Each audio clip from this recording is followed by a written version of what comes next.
មិត្តទី1លេខ1ដាច់ពីគេពីឯងគឺថាសាធារណរដ្ឋជាម្នាក់ចិត្តជាអមតៈហើយសម្ដេចហ៊ុនសែនដែលកាន់អំណាចសប្តាហ៍នេះក៏ប្រាប់ខ្ញុំថាទៅតាមសម្ដេចឪទាំងអស់តាមសម្ដេចឪទាំងអស់យើងខ្ញុំជំនាន់ក្រោយតាមសម្ដេចឪទាំងអស់ One China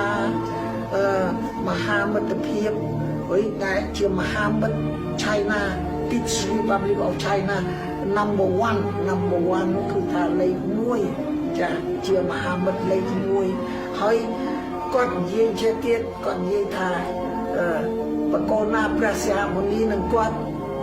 ពួនដៃគ្នាបំរើក្នុងមាគាដែលខ្ញុំបានត្រាយមកចាហើយគាត់ថាជាទៅទៀតគាត់ថា generations ក្រោយមកទៀតក៏ទៅតាមនឹងទាំងអស់ចាទាំងអស់គ្មានបញ្ហាទេគាត់ប្រាប់ខ្ញុំចឹងពីសាធារណរដ្ឋជាមនិតជននឹងយើងនឹងអាយុដំ